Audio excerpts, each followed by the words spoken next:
Na época eu ia meio contra isso, sim. Como não tinha questão de fazenda, a gente não era sertanejo todo dia na rádio, a gente queria meio ir pelo caminho oposto. Então, eu tinha banda lá na época de punk rock. Pô, para aí. Passamos por uma pandemia nesse caminho, que foi um desafio pra gente também. Tivemos que fechar as lojas por um tempo. E aí começamos a vender online o tratamento, que é um negócio meio louco. Você, imagina, alguém vai comprar um tratamento odontológico online. E as pessoas que estavam comprando. A gente fazia uma consulta online, as pessoas mandavam as fotos, a gente criou um processinho de como fazer isso. Eu chegava lá no gerente, falava com ele, cara, preciso de um capital de giro aqui. Ah, beleza, você coloca aqui 100 mil na CDB, eu te empresto 100 mil. Fala, mas pô... Aonde faz sentido isso? Mas eu preciso do dinheiro, eu não tenho dinheiro, como que eu vou colocar?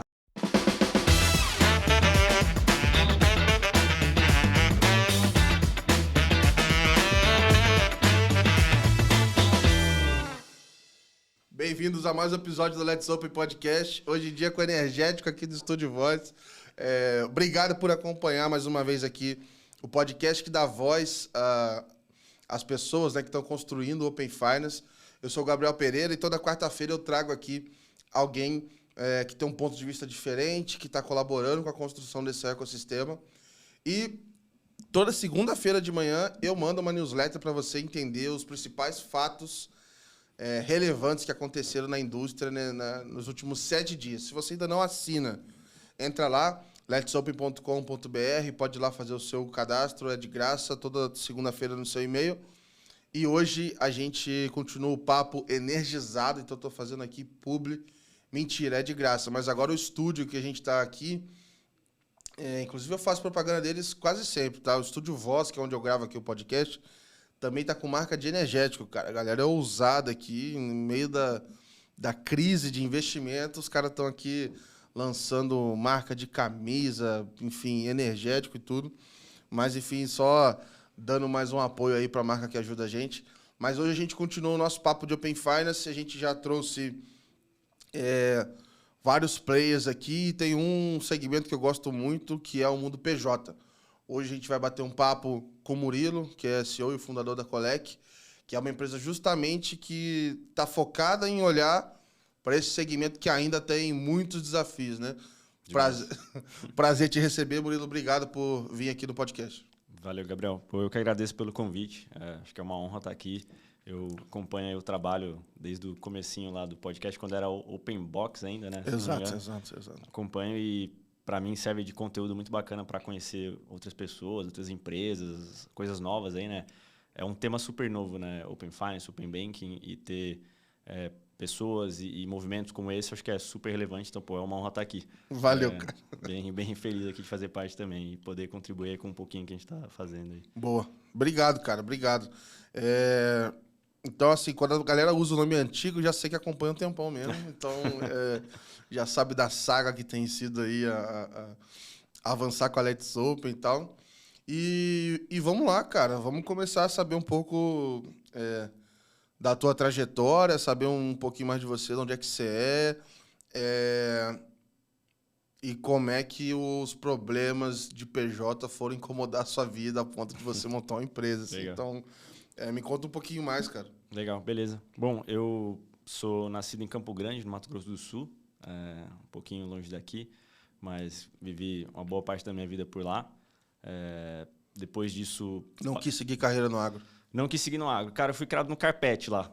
Eu fui aprender o que era agronegócio aqui em São Paulo depois de muito tempo. Que maldade, cara. Fui criado no carpete. Eu falo brincando, mas fui aprender o que era agro bem mais pra frente. Minha família não era do agro. Muita gente que mora lá né? Porque acaba sendo muito próximo, uma região muito, muito forte em agronegócio. Ou você é fazendeiro, ou você vai ser advogado, médico ou empresário. Minha família vem do ramo de empreendedorismo também. Eu adoraria estar num fazendão e uma dose de ramo. Você é legal, cara. Na época eu ia meio contra isso, sim. Como não tinha questão de fazenda, a gente não era sertanejo todo dia na rádio, a gente queria meio ir pelo caminho oposto. Então, eu tinha banda lá na época de punk rock. Pô, para aí. Então, você era um punk rock lá no Mato Grosso. Punk rock no Mato Grosso do Sul, cara. Cara, à disposição, mano. Disposição. Mas era mais pra brincar, a gente era super novinho. Valeu. Começou com 12 anos de idade, tocamos até uns 14, 15, que foi a época que eu fui embora de lá. Mas a gente fez sucesso na época, chamava The Funfers, a banda. A gente tinha uma legião de fãs lá, rodava as escolas, era legal, irado, divertido. Aí teve que acabar com a banda, que eu fui embora. A minha família, a gente mudou de lá, meus pais eram empresários, então eles tinham um negócio, iam meio que buscando oportunidade em outros lugares. Aí a gente mudou de lá eu tinha 14, 15 anos, e aí a banda acabou. Então, se tivesse continuado lá, talvez a gente seria... A gente tava indo bem, acho que com 12, 13, 14 anos, talvez seria uma banda legal hoje. Não sei, porque punk rock também não é muito... Não é uma vertente, é meio underground. Mas, cara... A gente fazia umas coisas diferentes também. Red Hot, a gente gostava bastante. Sim. Era cover, né? A gente fazia cover. Mas, cara, hoje em dia tá na moda os retornos aí, Sandy Júnior, Titãs, enfim. Quem sabe não rola uma volta aí do The Funk. Cara, a gente fez um revival uns anos atrás. Eu já não sabia nem segurar o baixo direito. O baterista tinha desaparecido, não tava conseguindo tocar também. Então não deu muito certo. Hoje cada um foi para um canto. Tem um que ainda tá tentando tocar música de vez em quando. Ele trabalha no mercado financeiro. Quando dá tempo ele faz alguma coisa. Ainda tenta, mas ficou lá no tempo. A resenha deve ser boa. É boa. Mas era um negócio que, eu gostava bastante de música. E a gente fez isso um tempinho lá, quando era mais novo. Aí mudei de cidade, fui para Campinas, morei um tempo lá. E depois vim para São Paulo para estudar. Então, falei, tinha a vontade de olhar para negócios. Aquela época você tem 18 anos, você não sabe muito bem o que você vai fazer, né? Olhei para economia, eu gostava muito do campo mais social, de ciência política e tudo mais. Acabei entrando em economia, só que entrei na faculdade puramente exatas. E aí eu falei, diferente, mas foi um negócio bacana porque eu comecei a me envolver muito com o mercado financeiro também. Então, eu entrei numa faculdade que era um foco muito grande em mercado financeiro aqui em São Paulo. E aí foi quando eu cheguei em São Paulo, mais ou menos uns 16 anos atrás. Então, já estou um bom tempo aqui, eu já sou mais paulistano do que campograndense. Não sei se isso é bom ou ruim, mas já perdi o portão que tinha. Já tô um sotaque meio bagunçado aqui. E aí me estabeleci em São Paulo e fiquei por aqui.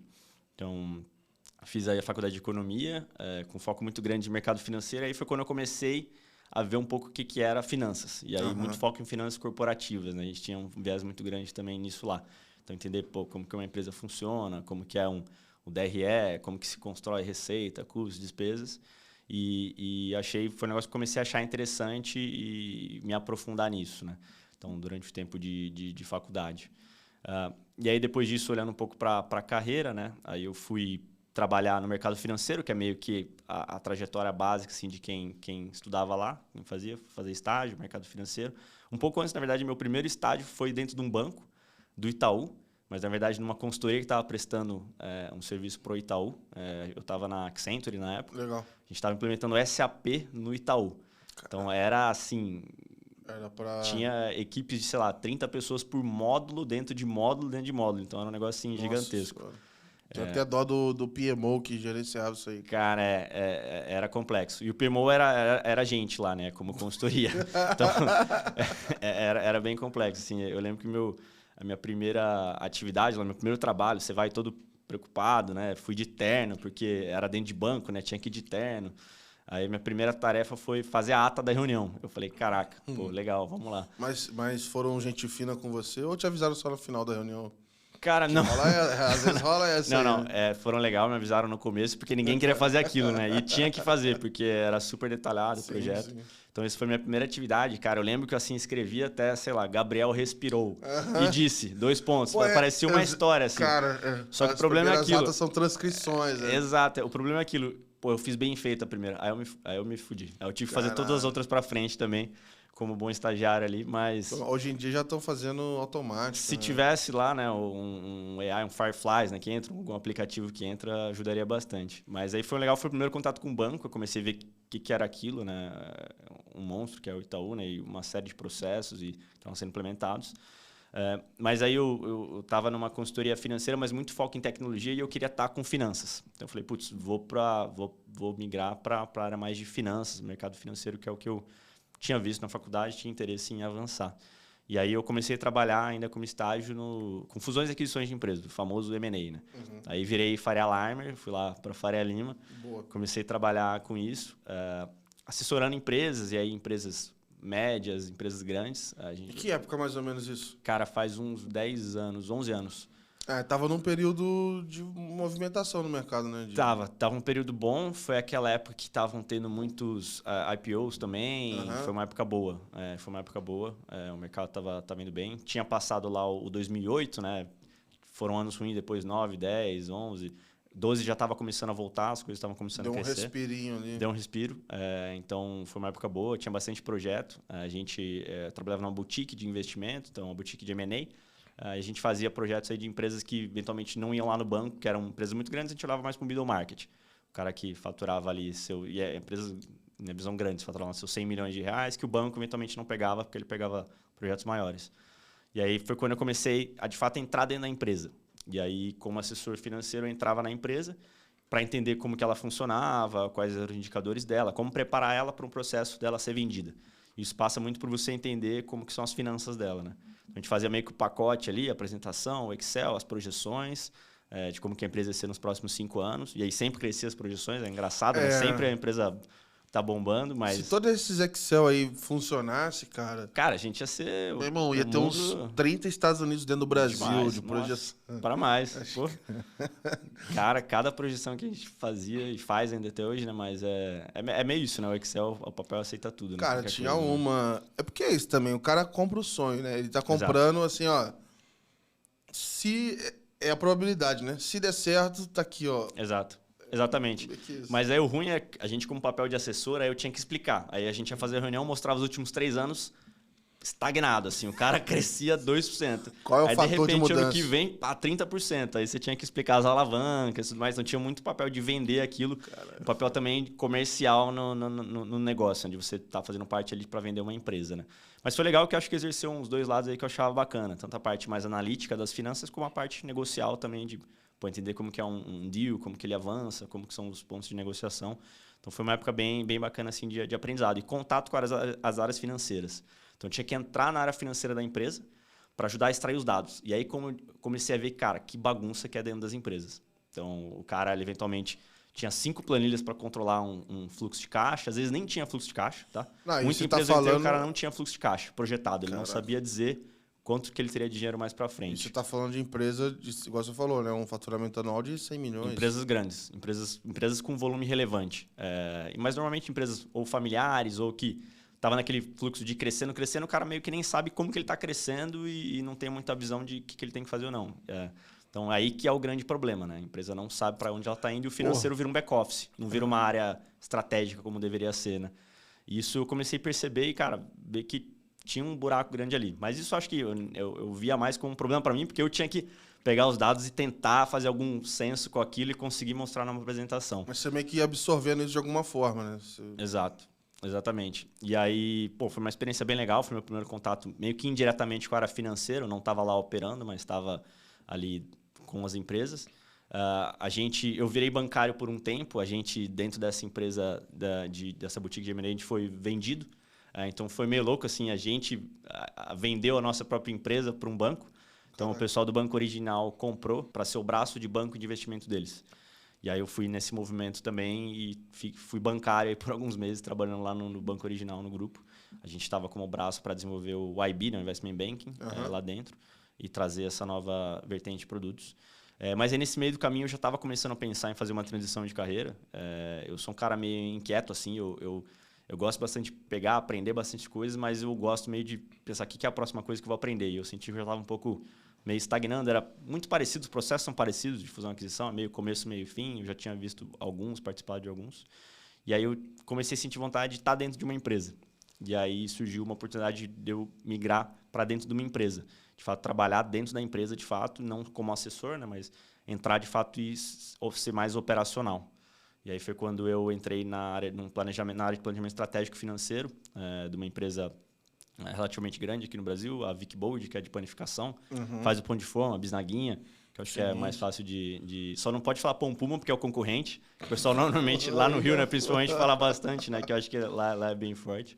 Seven Boys. Seven Boys é a bisnaguinha, também é forte lá. E aí aconteceu um negócio legal, que aí dentro da empresa eu estava lá operando numa área mais de planejamento financeiro, então estava muito próximo do financeiro, mas para ajudar a dar visibilidade de futuro. Então, construir o fluxo de caixa lá, pegando todos os dados, porque não tinha. Era uma empresa que faturava... Tudo que você falava que não tinha, agora a resposta era tua de... de construir. Então, a gente construiu isso lá e a gente também... eu acabei participando de um processo de compra da Seven Boys, de um concorrente. Então, fiz o M&A lá dentro da empresa. Então, foi legal que também coloquei na prática o que eu fazia para os meus clientes e aí eu vi como que é a realidade do D+1. Beleza, comprou esse negócio, o que você faz? Agora, o problema é teu, né? Exatamente. Isso aí. Então, eu participava só do PowerPoint, a gente fazia a venda, obrigado, tchau. Ia dormir tranquilo. Aí, dessa vez, beleza, Murilo, você pode ir para Porto Alegre amanhã, que a gente está comprando a empresa lá e tal. Foi para lá. Vai lá e pega a chave. Vai lá e descobre quanto que a gente tem que fazer, como que faz, como que não faz. Mas foi um desafio, legal. Mas peraí. Você que foi. Como é que é você chegar lá? Ei, rapaziada, acabamos de comprar vocês. Bom dia. Cara, não é agradável. Como é que é a tua entrada na porta, assim? Cara, não é muito agradável. Assim, foi um processo longo, né? Então, o processo demora, o processo de aquisição. Então, a gente fez baita análise ao longo do tempo. A gente foi para lá algumas vezes. Eu fui meio incógnito. Eu fui como consultor lá para fazer umas análises, ver algumas coisas. Mas a galera já vai se ligando que as coisas vão acontecer. Mas o dia da virada de chave, assim, foi mais complexo. Porque as pessoas que estão lá ficam preocupadas. O que vai acontecer? Ficam receosas. Então, é uma série de coisas que torna mais difícil o processo. Mas era pelo bem do próprio negócio. A gente queria continuar que o negócio evoluísse e fosse crescendo também. E aí eu fui para lá, fiquei um tempo lá morando em Porto Alegre. Na época, para mim, era novo ainda, tinha 25 anos, 26 anos, e tive essa responsabilidade de ir para lá tocar junto com outras pessoas também, mas eu estava meio responsável por fazer essa integração lá com as áreas. E foi uma experiência bem legal. Foi legal estar dentro da empresa. Aí eu comecei a entender como que o DRE, né, o P&L lá, é criado. Então, entendi que a linha de receita tem uma relação com a linha de logística, que tem uma relação com a linha de marketing, que não sei o que. Antes, para mim, eram só números, que eu ia ficar lá na planilha. Comecei a ver, de fato, como que a empresa rodava. E, de novo, olhando que a área financeira era uma área muito manual. Muita planilha, muito processo manual, muita quebração de pedra, assim, muito ruim. Então, de novo, eu continuei a ver isso. Então, mas foi uma experiência bem bacana de estar dentro da empresa. E curtiu Porto Alegre? Curti, legal. Ficou quanto tempo lá? Fiquei 6 meses, mas entre indo e voltando. Eu voltava bastante para São Paulo. Fiquei mais ou menos uns 6 meses. Boa. Foi legal, a cidade é bacana. Foi bem interessante estar lá. Mas foi uma experiência bem bacana. Aí, de novo, eu na minha inquietação, falei, cara, legal a empresa, mas eu tô achando muito devagar. Eu gostava do pace que eu tinha no mercado financeiro, que era mais rápido, tal, acelerado os processos. E aí surgiu uma oportunidade para mim voltar para o mercado financeiro, só que aí do outro lado da mesa, como investidor. Falei, pode ser interessante. Eu vou estar no lado da mesa que eu não tive ainda. Eu tinha trabalhado como assessor, como empresa, né, dentro da empresa, e aí poderia estar ao lado do investidor. Foi quando eu topei ir para um fundo de private equity que era focado em agronegócio. E aí eu conheci o que era agronegócio. E aí o menino de Campo Grande lá, que foi criado no Carpete, falou, beleza, agora entendi quanto que é um hectare, quanto que é a saca de soja. Aí a galera fala assim, ele é de Campo Grande, mas não é, entendeu? Eu até usava a meu favor, né? Então, fazia as viagens, ia lá pro meio, interior do Paraná, falava, não, sou de Campo Grande e tal. Conheço, pô. Animal. Aí já ajudava a criar ali uma empatia com os caras, né? Porque aí meu trabalho era olhar para as empresas que a gente poderia comprar, fazer análise e ver se fazia sentido fazer investimento ou não. E aí, nisso, acabei rodando bastante Brasil, todos os grandes polos de agronegócio. Aí, loucura, cara. Uma vez eu fui fazer um projeto, na época era de loyalty B2B, negócio, mó específico. E aí a gente estava analisando de fazer um projeto, a viabilidade de fazer um programa de loyalty para caminhoneiro, para os caras manter a fidelidade em fazer o frete do agro ali, né? Fazer o frete de grãos, etc. Porque chega nas épocas que tem que escoar ali toda a produção. Sim. R$1, R$2 ali de diferença no frete, o cara larga o seu e você fica com aquilo parado, e aí o navio tá lá no porto, lá cobrando horrores por dia, porque não encheu e tal. Então meio que rolava essa briga, assim. Aí fui pra lá conhecer um pouco desse mundo e tal. Cara, é loucura o quanto que é transportado, o quanto que gira, como que funciona a estrada e vai pro cara. É um mundo absurdo que eu acho que a gente não tem ideia no dia a dia, quando você tá lá só se alimentando. A gente toma uns sustos, tipo na pandemia. Ah, vamos parar de distribuir. Pum. Aí você fala, caraca, peraí. Tem uma infra por trás. Tem aí, tem uma máquina gigantesca Sim. rolando aí no país inteiro, desde Sim. que o mundo é mundo, e a gente às vezes não tem noção, assim, né? Exato, não, exatamente. É um mundo totalmente diferente, assim, e que faz um diferencial muito grande para o país, né? É 1/3 do PIB, né? E com muita empresa fazendo coisas diferentes. O Brasil é referência, principalmente falando de tropicalizar culturas, trazer culturas para plantar no Cerrado. Então, tem a Embrapa, que é uma referência em como fazer fiz isso. técnico em agropecuária. Você manja, você sabe mais que eu. Então, vou parar de Não, falar aqui não, uns não, termos, não, você vai me dar aula aí. Você morou em Campo Grande e não viu, e eu fiz o técnico e eu não lembro de nada. Então, beleza, estamos no mesmo nível aqui. Eu me formei em técnico em agropecuária tem 14 anos. 14 anos, caralho. Na época eu já não era aquele técnico, imagina agora. Hoje você não vai lembrar nada. Não, mas eu fiz lá, cara. É loucura. Foi maneiro, velho. Foi maneiro. Mas aí tive esses contatos todos, assim, da gente fazer visita técnica, Sim. ir lá ver a Embrapa e como é que, cara, é referência, tipo, mundial em desenvolver coisas super diferentes e tal. Então, assim, a gente fala que, o Brasil, às vezes... Teve um exemplo recente da Pismo, né? Levando uma infraestrutura financeira Sim. lá para fora, pro City, pô, referência de exportação tecnológica e tal. Mas, tipo, a nossa tecnologia no agro já é referência há muitos anos, a gente exporta isso há muitos anos, assim. E fala-se muito pouco, né? Acho que fala-se muito pouco. Mas isso devia ser mais olhado. Mas foi bem legal, assim, eu achei muito bacana estar nesse meio, foi bem legal. E, de novo, aí eu comecei a entrar nas empresas de novo. Então, tanto as que eu estava olhando para eventualmente a gente comprar, você tinha que fazer uma diligência, entrar no financeiro, ver como que funcionava. Tanto as que o fundo já era investidor, que era do portfólio, né? As investidas que falavam. E aí entrei e fiquei um tempinho em algumas empresas, tipo, olhando para a área financeira, ajudando a estruturar planejamento, projeções, e aí você sempre pegava as informações lá. Pô, me passa extrato bancário, me passa aí contas a receber ou contas a pagar. E aí era aquela bagunça. Uma parte estava no sistema, outra parte não estava, uma parte estava na planilha, que o cara atualizava, uma parte não estava. Isso continuava te perseguindo. Continuava perseguindo, meu trabalho é sempre o mesmo. Me passa os arquivos, eu jogava tudo no Excel, começava a fazer, projetava, fórmula e tudo mais. Então, beleza. E era meio que meu dia a dia, meu trabalho. E aí, de novo, eu na minha inquietação, falei, beleza, gostei, mercado financeiro, mas... Eu sentia um pouco uma vontade de empreender e estar mais próximo, assim, do resultado das coisas, né? Acho que era legal, foi uma curva de aprendizado super bacana, mas eu sentia a vontade de estar próximo do negócio, mais próximo ali, tipo, putz, eu sentia já essa vontade, talvez vinha um pouco de eu ter visto minha família empreender e eu sentia essa vontade também. E aí, esse chefe meu que tinha saído do fundo, ele começou um negócio e ele me chamou, falou, cara, tô começando um negócio aqui na área odontológica.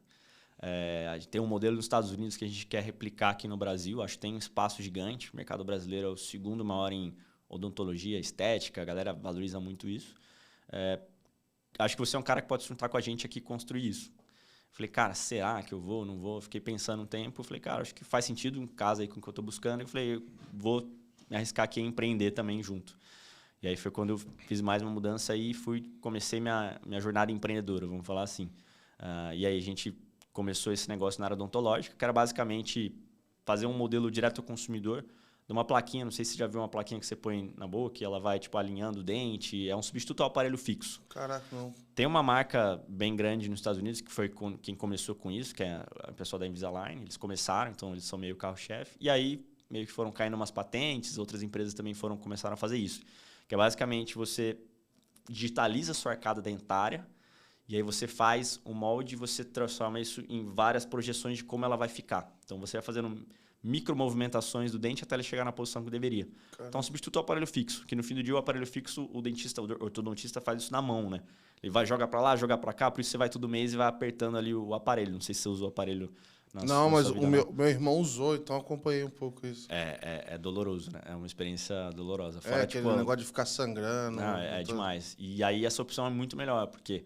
você não consegue ver que tem nada, porque é uma plaquinha transparente, dói muito menos, não tem toda essa questão, e é mais rápido, é mais previsível, legal, porque é mais tecnológico. Então, a gente estava com esse projeto de trazer esse modelo para o Brasil, né? Fazer esse modelo no Brasil. Eu tinha uma startup lá nos Estados Unidos fazendo, a gente queria fazer um modelo parecido. A gente começou a fazer isso, abrimos loja para atender os clientes. Então, a ideia era ter uma loja que você saia um pouco do estilo tipo de dentista. As pessoas têm medo de consultório odontológico. Muitos têm medo do barulhinho da maquininha, então a gente fazia um modelo diferente. A loja era no shopping, era mais descolada e tal. Tinha um escaneador lá que você fazia o escaneamento da boca digital. Então, era uma experiência legal. Não tinha aquela massinha que você tinha que ficar fazendo e tal. Então, foi uma experiência bacana. Lá eu entrei com o chapéu financeiro, que é onde eu já me posicionava, e alguns outros também que faz desenvolvendo ao longo do tempo. Começou do zero. A gente começou, assim, eu entrei um pouquinho depois. Mas aí tu fez tudo no Excel? Tudo Excel, cara, tudo Excel. A gente tinha um RP lá, eu usava para emitir nota fiscal só. E aí o resto no Excel, cara.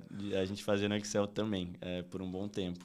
E aí olhava para o financeiro, a gente conseguiu crescer o negócio, desenvolveu, foi bacana, assim, evoluiu. Como todo startup, desafio, montanha-russa. A gente quase quebrou várias vezes. E aí, na primeira vez que a gente estava quase quebrando, quase não consegui dormir, que eu era ali o diretor financeiro. Uhum. Passamos. Segunda vez eu fiquei preocupado. Terceira vez eu falei, cara, a gente vai passar de novo. Normal, beleza, vai dar certo. Alguma coisa a gente vai encontrar aqui. Então, brincadeiras à parte, é o desafio de startup, mas eu gostei de estar envolvido com algo que eu estava vendo o resultado ali muito rápido e fazendo parte dessa construção. Então, eu entrei bem no comecinho, já tinha algumas pessoas, tinha, sei lá, umas 10 pessoas quando eu entrei. E quando eu saí, a gente estava com 100 e poucas pessoas. Então, a gente cresceu o time, chegamos em mais de 4 mil clientes, 15 cidades no país, passamos por uma pandemia nesse caminho, que foi um desafio para a gente também. Tivemos que fechar as lojas por um tempo. E aí começamos a vender online o tratamento, que é um negócio meio louco. Você, imagina, alguém vai comprar um tratamento odontológico online e as pessoas estavam comprando. A gente fazia uma consulta online, as pessoas mandavam as fotos, a gente criou um processinho de como fazer isso. E aí as vendas continuaram a crescer, né? Voltaram a crescer depois no meio de pandemia. A gente criou um modelo diferente. No começo a gente era visto pelos dentistas como concorrentes deles, porque a gente estava fazendo algo mais barato, mais rápido. A gente levou processo, a denúncia na CRO, que é o Conselho de Odontologia, porque a gente fazia marketing. Tem uma série de regras, é super específico, você não pode falar de preço, você não pode falar um monte de coisa. Aí fomos aprendendo, levando porrada nisso. E no meio do caminho a gente falou, cara, não faz sentido batalhar contra o dentista, o cara tem que ser nosso parceiro. O cara tem um consultório dele lá, ele poderia estar fazendo o que a gente faz, a gente pode dar a infra para ele, ajudar ele no que eventualmente ele não faz tão bem, que é a venda. E muitos têm dificuldade de explicar o que é o produto, as vantagens. Ele normalmente tem que comprar com o fornecedor e revender, então para ele tem uma questão financeira complexa.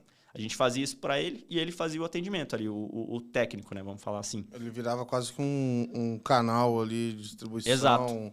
Uma autorizada. Exato. Dizer assim, a gente falava meio quase, a gente chamava de parceiro, como se fosse uma mini franquia ali. Ele era um parceiro, a gente chamou a empresa chamava Smilink, a gente chamou de Dr. Smilink. Então a gente colocou esse cara junto e aí eu fui responsável por estruturar esse modelo no começo. Batia na porta dos caras, levava não de um monte de gente, de um monte de dentista, e aos poucos a gente foi trazendo alguns e foi um modelo interessante que ajudou a gente a crescer mais com menos dinheiro investido. Porque o cara já tinha um consultório lá, já tinha cadeira, a gente não precisava fazer esse investimento que a gente estava fazendo no passado. E aí foi legal, ajudou a empresa a crescer de uma forma legal e chamou a atenção de um player estratégico no setor também. E aí esse player acabou adquirindo a empresa há uns 2 anos atrás. E aí a gente falou, bom, beleza, faz sentido. A gente tinha a ideia de continuar crescendo com venture capital e tal, mas era aquele momento que as coisas estavam começando a virar um pouquinho e o nosso segmento era super nichado, super específico, odontologia, né? Acho que não tinha muito investidor olhando para isso. E a gente achou que fazia sentido se associar com esse cara e falar, beleza, vamos para frente e o negócio continuar rodando e tudo mais. Então foi legal, foi uma experiência bacana, assim. Em pouco tempo, em 2 anos e meio, 3 anos, tipo, uma jornada de vários altos e baixos aí, mas com pandemia aí no meio. Com pandemia no meio. E aí, me enfiei nesse segmento aí que eu nem fazia ideia, mas aí tava na área financeira, mas um segmento super novo para mim que eu achei bem interessante também, muita coisa interessante para fazer. Mas, de novo, sempre olhando para a área financeira dentro das empresas e eu mesmo não contribuí. Tava tudo na planilha lá. Tinha um RP lá, mas não usava muito não, porque ficava mais fácil na planilha. Eu falo isso, mas o meu financeiro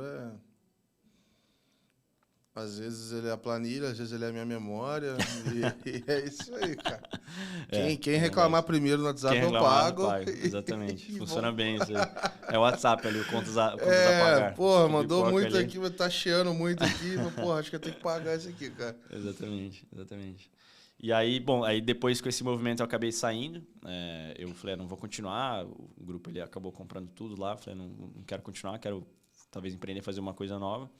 E aí foi no momento que eu estava meio decidindo o que eu ia fazer da minha vida. Eu estava, quero empreender, quero eventualmente parar em tempo estudar, ver coisas novas, que eu acho que às vezes você fica muito fechado naquilo que você faz, né? Você para de olhar para fora, né? E tinha vontade de empreender ou estudar ou pegar e viajar um tempo, ficar viajando. E aí foi quando eu conheci o pessoal que é o meu investidor hoje, que é o fundo lá da Antler. E aí eles tinham programas para founders espalhados ao longo do mundo, né, ao redor do mundo. E aí eu me inscrevi, cara, num programa simplesmente em Singapura. Falei, tem alguns lugares do mundo, a sede deles é em Singapura. Aí tu mandou... Me inscrevi pra lá, falei, vamos me inscrever, vamos ver o que dá, pode ser que nem dê nada. Fiz 2 entrevistas, cara, beleza, vem aí. Mas vem fazer o programa aqui em Singapura. Mas peraí, mas como é que é? Tipo assim, o que é esse programa? O que você faz? Por que tu foi lá pra Singapura? E tipo assim, qual que era o plano, né? Falei assim, eu tô indo pra um programa lá, quanto tempo eu vou ficar? Como é que essa conta fecha, assim, sabe? Sim. A ideia do programa é te ajudar a começar um negócio do zero. Então, eles falam que eles são os investidores de dia zero, eles te pegam lá no começo, eles te ajudam eventualmente a achar um sócio. Então, tem um matchmaking nesse programa. E aí, eles dão capital para algumas ideias que eles acham que faz sentido para serem lançadas. Então, eles falam que são um investidor do dia zero. Então, você ainda não tem nenhuma ideia, não tem alguém, não tem um time, você faz isso. Mas antes disso, tipo assim, tu foi para lá. Não fui antes do programa. Eu fui depois que eu fui aprovado para participar. Então, mas quando tu vai pro programa, tudo do teu bolso, participação, tu fica lá... Eles dão uma bolsa para você ficar um tempo, pelo menos o tempo do programa, que são Singapura 2 meses. É caro pra caralho. É caríssimo, né? Você morou lá, né? Você morou lá um tempo. O negócio é maravilhoso se eu tivesse dinheiro, mas... Exato. É maravilhoso se você é bilionário, né? Você tá ali no Marina Bay, lá na piscina lá em cima. Depois que eu ouvi que era tipo um papo de $50 mil pra você ter o direito de comprar um carro... É pesado. Pelo menos o ônibus funciona bem, né? Dá pra usar bem o ônibus lá. Então, o metrô e o ônibus funcionam super bem lá. E eu tenho família lá em Singapura. Já tenho uns primos que moram há algum tempo lá. Eles foram já há algum tempo e ficaram. Então, para mim, não é tão distante psicologicamente. Então, quando eu vi a oportunidade de ir para lá, eu falei, cara, eu vou fazer o que eu estava querendo empreender já com apoio no começo. Eu achei bacana o programa deles. Fiz uma checagem, conversei com gente, outros brasileiros que tinham participado em outros lugares do mundo. Tinham falado bem, que realmente era um fundo legal, que fazia sentido. Fui para lá, fiquei esses 2 meses, então tinha um apoio lá da minha família, então foi bom, ajuda a reduzir custos também, né, de você estar lá. E era um lugar que eu queria estar também, eu acho que eu queria estar em lugares que estão um pouco mais para frente na fronteira de tecnologia e que tem alguma similaridade um pouco com o nosso mercado. Então, eu achei que o Sudeste Asiático, ele tem muito nisso. Então, o Sudeste Asiático, se você olhar, o conjunto dos países lá, em termos populacionais, ele equivale ao conjunto da América Latina. Então, são mais ou menos 600 milhões de pessoas.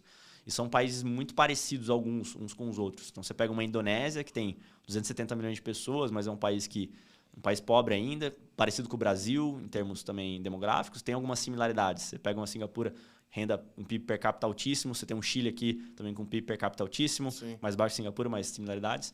E tem desafios muito parecidos. Países são muito focados em agronegócio, muitos exportadores, que acabam sendo pontos de terceirização, mas a diferença é que o Sudeste Asiático, a tecnologia está muito mais para frente. Então, é um lugar que tem uma massa de pessoas que sabem construir, estão construindo muito maior que o Brasil. E aí vai um pouco por estar próximo ali de 2 grandes geradores desse conhecimento, que é a China e a Índia, né? Então, vai muita gente para lá, para a região. Então, achei legal estar lá para conhecer o que estava sendo feito, coisas novas também, aprender... E eventualmente tentar pegar algo e trazer para o Brasil. Falar o que eu poderia fazer no Brasil. Então, meio que juntou tudo. E aí eu falei, na pior das hipóteses, se não der certo esse programa aqui, eu não receber investimento, eu faço um mochilão aqui na Sudeste Asiático. Vou para Bali. E depois eu volto para o Brasil no fim do ano. É uma opção. Então, eu tava meio que pensando assim, tiro um sabático aqui, fico um tempinho tranquilo e depois volto para empreender no Brasil. Mas então, a parada deu certo, né? Tu empreendeu, mas... Deu certo.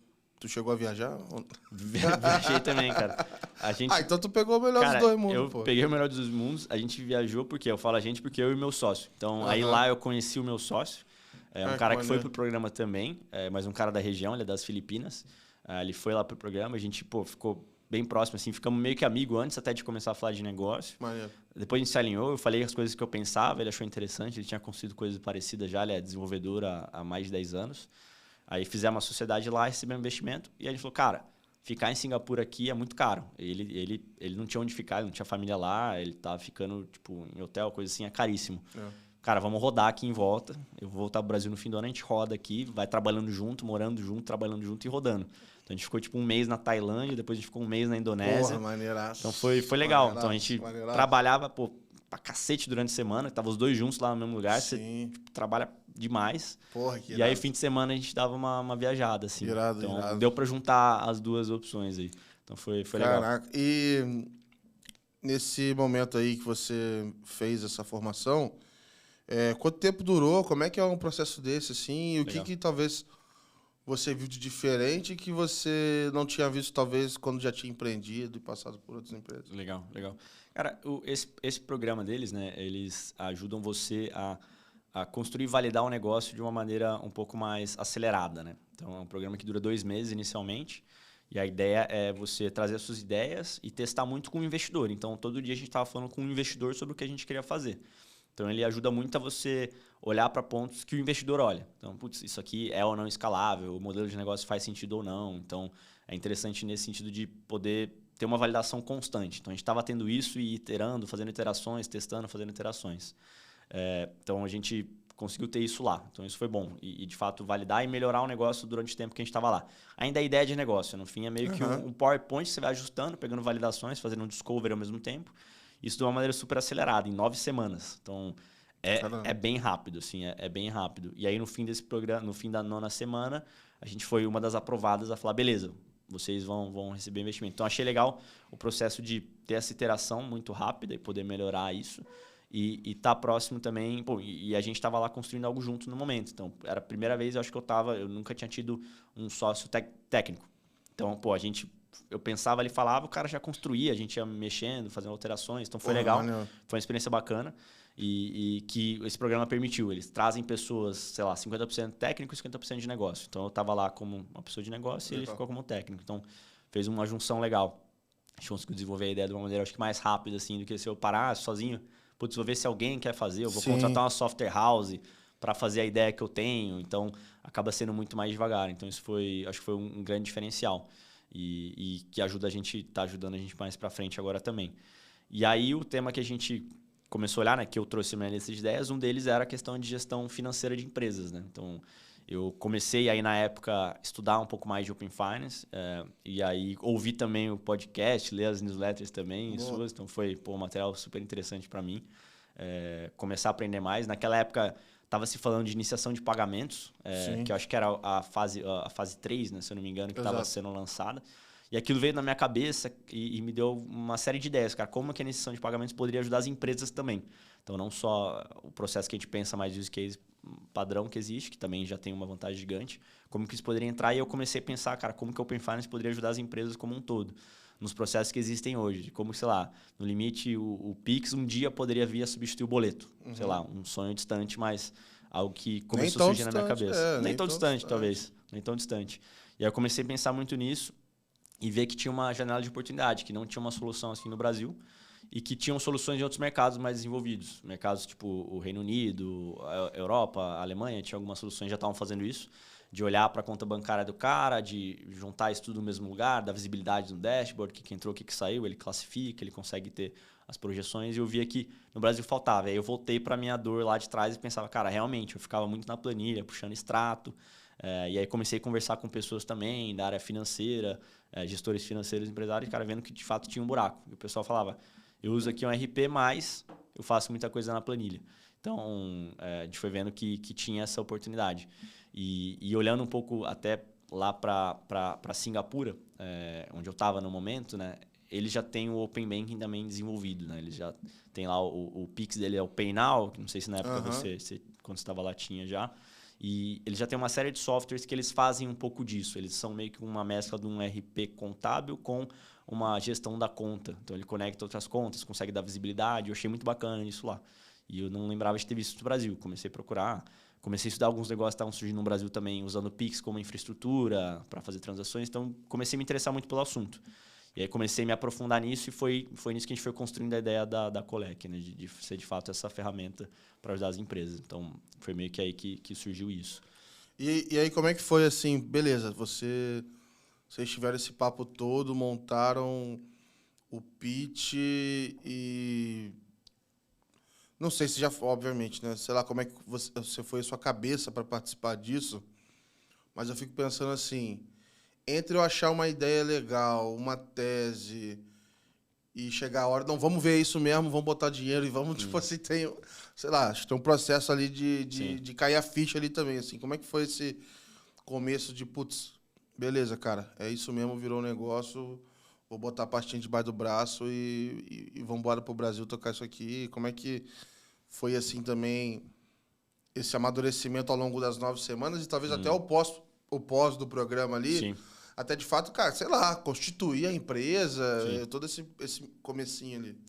Cara, isso fazia um pouco parte do programa também. Então, a gente tinha uma segunda fase do programa, que era, aí, de fato, colocar de pé a empresa e começar a rodar, né, o negócio. Então, a gente abriu um veículo lá em Singapura em literalmente 3 horas. Foi assim, o tempo de mandar os documentos, o negócio em 3 horas estava aberto. 3 horas no Brasil você não faz. Não, fica na fila no cartório, talvez. Melhorou bastante no Brasil também. Acho que teve avanços legais, principalmente com o MEI. Esses formatos tá bem legal. Mas Fechar ainda é terrível. Fechar eu ainda não me arrisquei a fazer, mas um dia que eu precisar, tomara que não precise, mas acho que é mais complexo.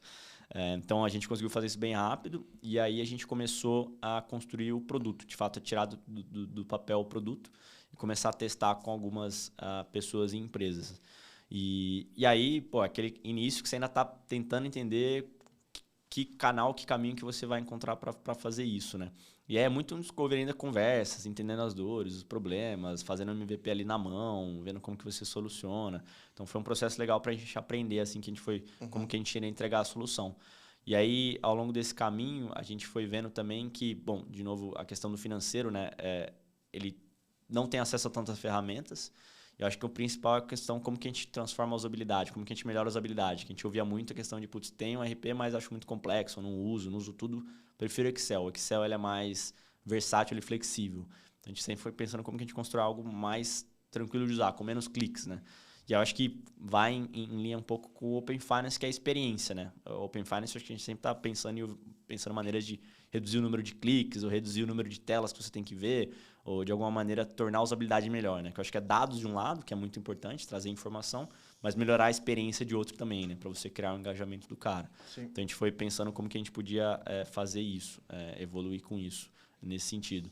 E aí, bom, fomos começando com as primeiras empresas, você vai fazer um teste, pega alguns modelos. E aí, nesse meio do caminho, como a gente estava lá ainda, a gente acabou participando de um hackathon de Open Finance com uma empresa que hoje faz a infra lá, que é o pessoal da Brancas. É uma empresa, eles são da Indonésia, mas também tem em Singapura.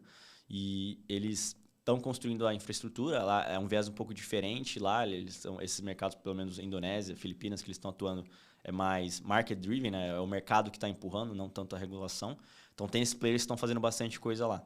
E a gente até fez um desafio com eles que a gente tinha que usar uma solução deles. Eles tinham uma solução de iniciação de pagamento lá, parecida com alguns cases que a gente tem visto aqui. Então a gente conseguiu fazer um MVP, demonstrou para eles lá, fez parte dessa hackathon. Foi bem legal ter visto isso e como funcionava no fluxo.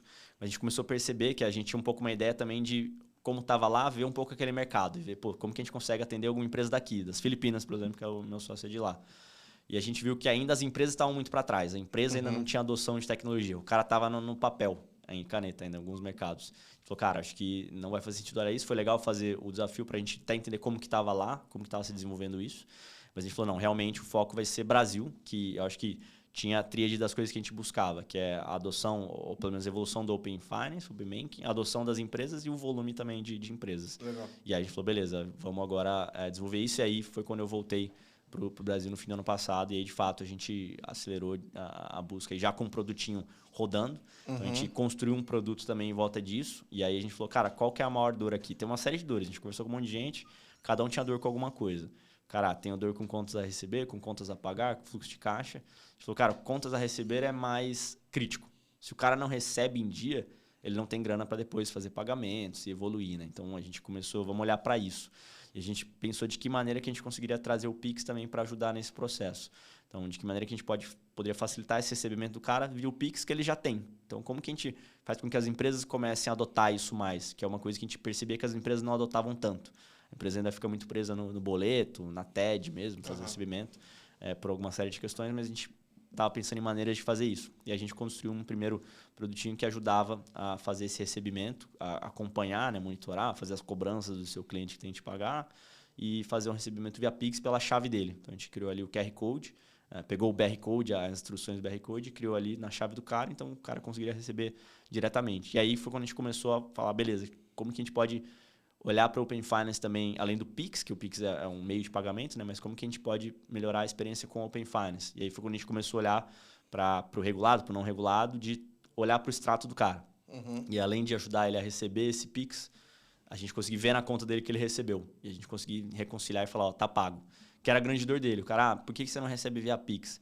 Cara, porque depois tem que ficar procurando quem me pagou. Golpe, Ou isso, exato. O cara falou que pagou e não me pagou. Então, Sim. tem uma série de coisas que deixavam ainda em aberto, que poderiam ser melhoradas na experiência do Pix para a empresa. Só que o cara tinha dificuldade. Só para pegar mais detalhe, assim, eu sei que pode ter diferença, mas quem que é o típico cliente médio hoje, tanto em tamanho dele quanto em tipo de operação, volume de transações, quem hoje você está atendendo assim na Colec? Ah, legal.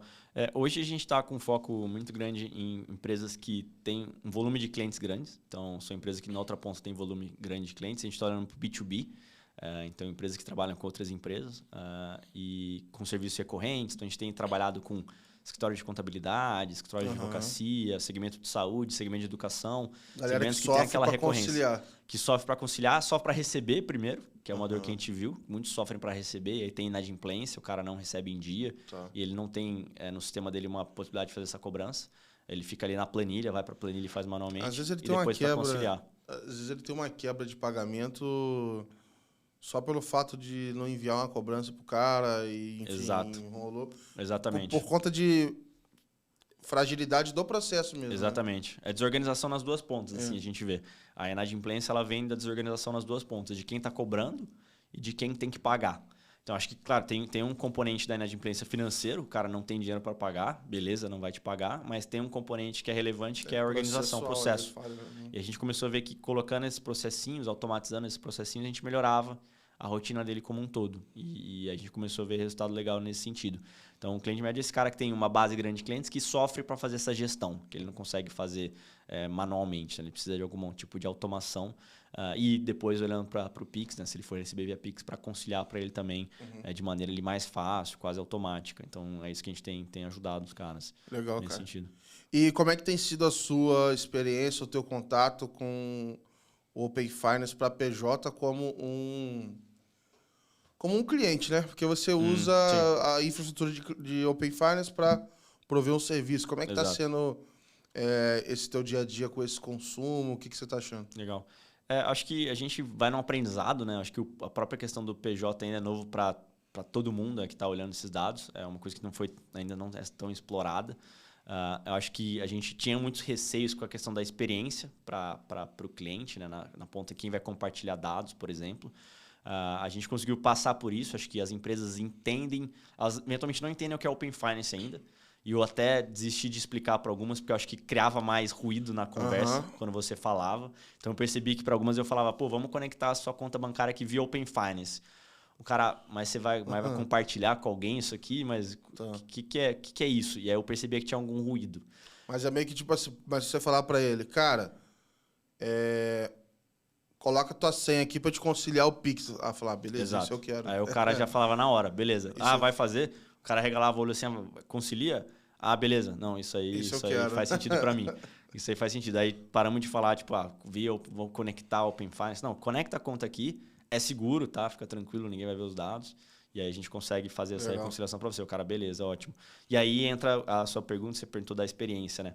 Aí eu acho que a gente está aprendendo ainda como fazer esse trabalho. Acho que tem evoluído bastante, mas passa por dados. E aí a gente tem que ter esses dados para trabalhar isso, né? Então, cada banco tem uma experiência um pouco diferente, né, de dados. Hoje vocês estão usando via não regulado, né? Via não regulado, exato. A gente está usando não regulado. Você chegou a cogitar alguma coisa de, será que tem um caminho para o regulado, para fazer sentido? A gente fez alguns testes com o regulado. A gente conseguiu operar um pouco pelo regulado com um parceiro. A experiência é diferente, né? Você vai ter um redirect para o banco, o cara vai lá, põe a senha. Ele parece um pouco mais fiel para o cliente, porque ele sabe que está entrando no banco e pondo a senha. Então, a gente percebia que o cliente ficava um pouco mais tranquilo com isso. Mas cada banco era de um jeito. Tinha banco que tinha 2 telas, tinha banco que era 8 telas, mais um token, mais um e-mail para não sei quem. Parecia uma gincana assim, para o cara dar um compartilhamento. É um negócio que Isso era mais complexo. Mas em termos de dados, a gente não viu muita diferença de um para o outro. Assim, as informações que vinham eram muito parecidas, o não regulado e o regulado. Porque a gente precisa hoje, porque a gente está utilizando hoje. Porque você viu, a taxa de sucesso mudou muito, o tipo de conversão? Não muda muito, não. A gente Legal conseguia saber. ter uma taxa alta de compartilhar os dados, Nos né? dois. De receber os dados. É sim. que eu tô pensando, eu tô tentando explorar aqui se um convertia melhor do que o outro, porque, Tá. sei lá, por indisponibilidade, por problema, ou qualquer coisa assim. A gente, no regulado, notava algumas vezes que dava algum erro no processo. Então, ele tinha algum erro de processo que a gente não conseguia identificar se era na instituição ou se era no caminho ali no meio. Aí aparece lá, tipo, fale com o seu gerente.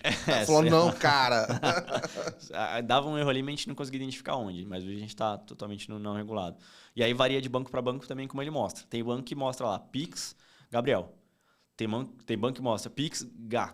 Tem banco que mostra Pix. Tipo, aí beleza, aí temos que descer uma camada. Identificar Pix é foda. É foda, a gente tem que descer uma camada. Então, beleza, vamos ver se traz o CPF do cara. Traz o CPF. Mas e se outra pessoa pagar? Beleza, então a gente tem que ter uma chave identificadora no Pix que a gente faz lá. Então, a gente põe uma chave identificadora. Na hora de emitir, né? Na hora de emitir, quando a gente faz a emissão na plataforma. Beleza, vamos ver se sai essa chave. Não tá saindo a chave. Tem banco que consolida o Pix. Você recebe 5 Pix no dia, tá lá. Pix consolidado. Mentira. Verdade. Tá lá, Pix consolidado. Fala, por que tá Pix consolidado? Aí vai lá, entra no banco, entende onde que tá lá em algum lugar a informação. Aí abre. Então é meio que esse trabalho de ir construindo isso em cada banco. E aí a gente tem feito isso já pros maiores, já conseguimos ter Mas o pessoal vê maiores. isso como uma feature de valor para ele, né? Sim, para ele tem, porque hoje ele faz manualmente. Então ele tem que entrar no banco e ver quem pagou, ver. E aí o cara eventualmente tem lá 3 faturas pro Gabriel de R$100 e ele fez um pagamento de 100. Como que eu vou saber qual que ele pagou? E aí entra a vantagem do boleto que as empresas continuam preferindo, né? Ele prefere o boleto porque o cara sabe que emitiu, quando ele é pago, ele é baixado. Eu sei que foi o boleto número 3 aqui que o Gabriel me pagou. Quando é pelo Pix, a gente tem que ter essa amarração que é o que a gente está construindo, para o cara saber de fato que foi aquele específico, aquela fatura específica atrelada a esse Pix específico foi pago. Mas aí pensando em redução de custos, né? Porque você tem a possibilidade do Pix dinâmico, que é gerado unicamente para aquela fatura, mas aí entra custos adicionais. A gente até poderia ir por esse caminho, mas a gente quis usar a infra que já existe. Então, o cara já tem uma chave Pix. O que a gente precisa fazer é, do outro lado, falar que, cara, foi pago. Então, é isso que a gente tá caminhando nesse sentido.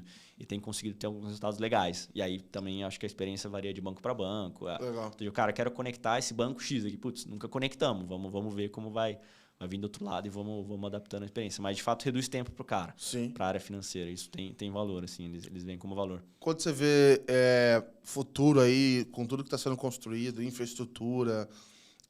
e evoluções, etc., que pode ter até no próprio Open Finance e em outras coisas, aonde que você imagina que dá para chegar com essa solução? Como é que isso pode ir crescendo para estar mais no dia a dia dessas empresas? Legal. Eu acho que a questão de que maneira que a gente pode criar esse Pix rastreável de alguma maneira, acho que tem um valor grande, que é o que eu estava falando antes, né? O Pix um dia substitui o boleto. Acho que isso seria um negócio muito legal. Pela própria questão de que hoje o boleto ele tem muitas vantagens, mas tem desvantagens. Acho que igual tudo na vida, né? Sim. Tem a rastreabilidade, mas tem o tempo de compensação, tem um custo muito elevado para algumas empresas, tem todo o processo que para o financeiro é uma dor. O cara venceu o boleto.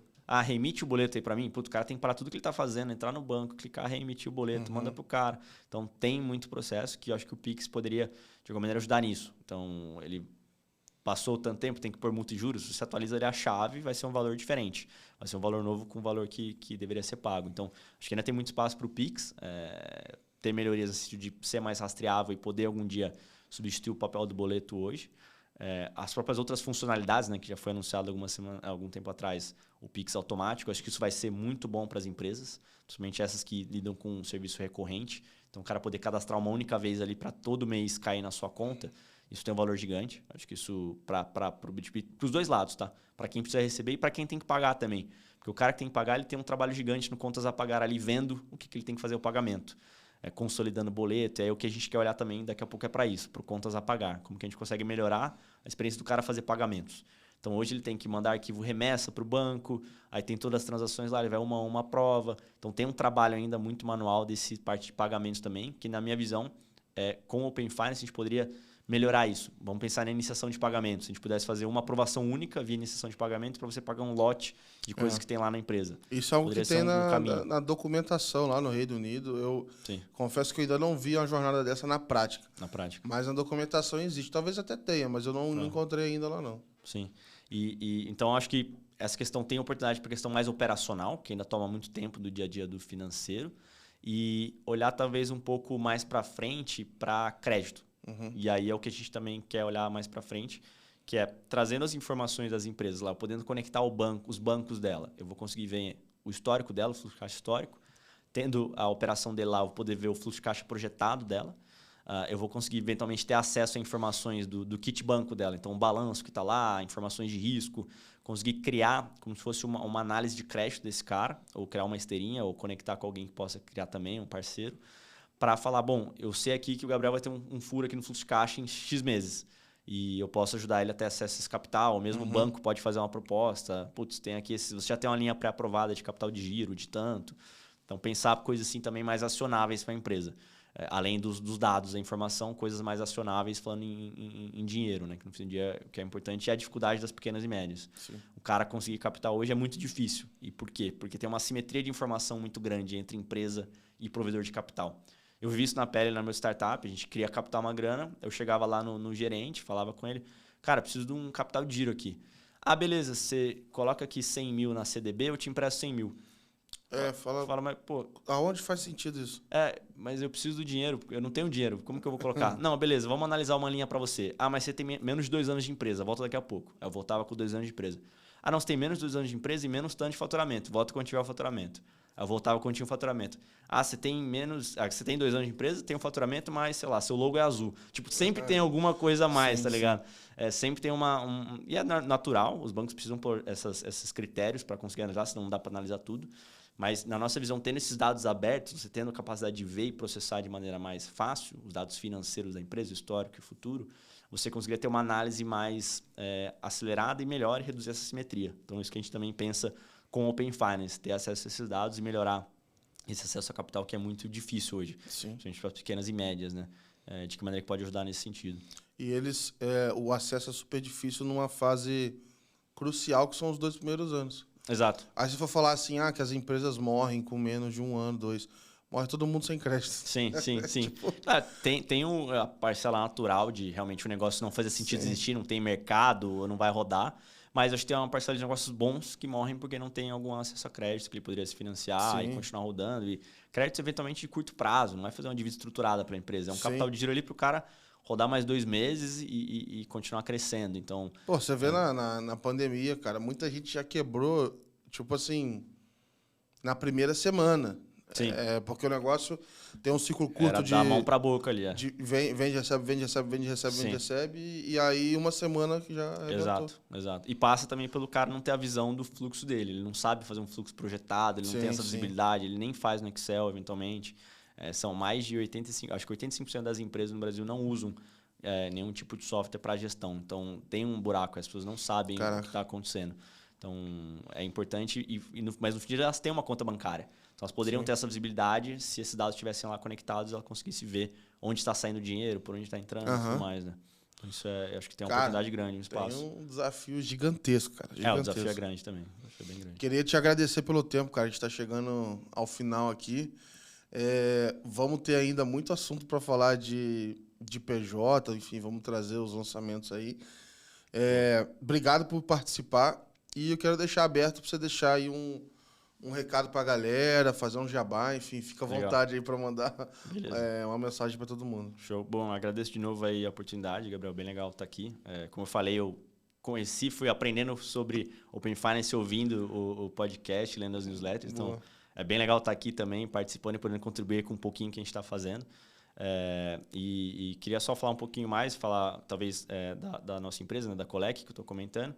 A gente hoje tem essa visão de ser um software de gestão financeira para as empresas, então ajudar elas nesse dia a dia que é muito complexo, muito cheio de planilhas. A gente quer ajudar o financeiro a sair dessas planilhas e poder ajudar eles a trazer dados de maneira muito melhor e muito mais fácil de ser visível, né, para eles. Então, hoje a gente tem uma solução que é focada no contas a receber, que eu estava comentando, ajudando as empresas que têm dificuldade em fazer essa gestão de cobrança, de lembretes automatizados. com um meio de recebimento via Pix, muito mais baixo o custo, né? Então a gente tem trabalhado com isso, mas nos próximos meses a gente vai lançar outras soluções também, depois a gente conta um pouquinho mais, olhar para contas a pagar, fluxo de caixa, de fato ajudar na gestão como um todo. Então quem tiver interesse pode acessar nosso site, colec.com.br, Vou deixar o acesso aqui. No começo e no fim, Colec. Boa. E aí a gente está à disposição para ajudar as empresas a serem mais eficientes aí no financeiro. Boa. Vocês estão conversando com outras empresas também no B2B? Hoje o foco está no... falar B2C é complicado, né? Mas a diferença é o consumidor, quem vai revender sua solução ou quem vai consumir sua solução. A gente tem alguns clientes que fazem o B2C, então estão na ponta final com o consumidor final, né? A gente tem tido um resultado legal também. Aí entra um pouco mais comunicação por WhatsApp, são outros caminhos, né? O cara não olha muito e-mail e tal, mas a gente tem também isso, porque a gente vê que é uma dor muito grande, mas é uma maneira um pouco diferente de trabalhar. Mas a gente também vê que trazer automação ajuda nesses caras também. Eles têm uma inadimplência grande, o B2C, né? Onde sofre bastante, aí onde talvez o fator financeiro é maior, né? A dificuldade de receber porque o cliente na ponta não tem a grana. Mas também automatizar esse processo ajuda bastante eles também. Então, a gente tem alguns caras fazendo isso. Boa. E aí, para a gente encerrar, tem a pergunta clássica agora. Para a gente sair da esfera do trabalho e você dividir alguma parte pessoal aí, cara, sua, que você ficou feliz aí, que foi, enfim, nos últimos tempos te fez feliz, algum hobby que você voltou a praticar, alguma coisa, enfim, diferente aí na tua vida que você topa aí compartilhar com a galera. Legal. Não voltei a tocar punk rock, isso aí eu parei, acho que pelo bem da humanidade, brincando. Mas, pô, recentemente teve aniversário dos meus 2 sobrinhos no fim de semana. A minha sobrinha que fez 1 ano agora, eu estava fora, eu estava lá em Singapura quando ela nasceu, então estava mais distante, não consegui acompanhar o comecinho, então foi legal estar agora. E do meu outro sobrinho também, que fez 3 anos, eu estava fora no aniversário de 2 anos dele, que eu também estava por lá. Então foi legal estar junto com a família, próximo. Legal. Acho que foi um negócio que me deixou bem feliz, assim, tá vendo eles crescer. Por aqui ou lá no Mato Grosso? Eles estão no Mato Grosso do Sul, só para corrigir.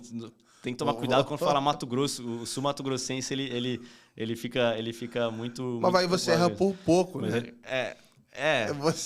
Mais ou menos. Minha família tá no interior aqui de São Paulo, tá mais pertinho. Tá lá em Sorocaba. Aí é 1 horinha, tá lá. Tranquilo, bem perto. Boa, cara. Obrigado aí por dividir. Valeu mesmo pelo papo. Pessoal que acompanhou, obrigado mais uma vez por acompanhar esse episódio. Continue aí apoiando, se inscreva no canal, compartilhe aí. E todos os links da Colec, do Murilo, vão estar tudo aqui na descrição do episódio. Obrigado mais uma vez. A gente se vê na próxima quarta-feira. Um abraço.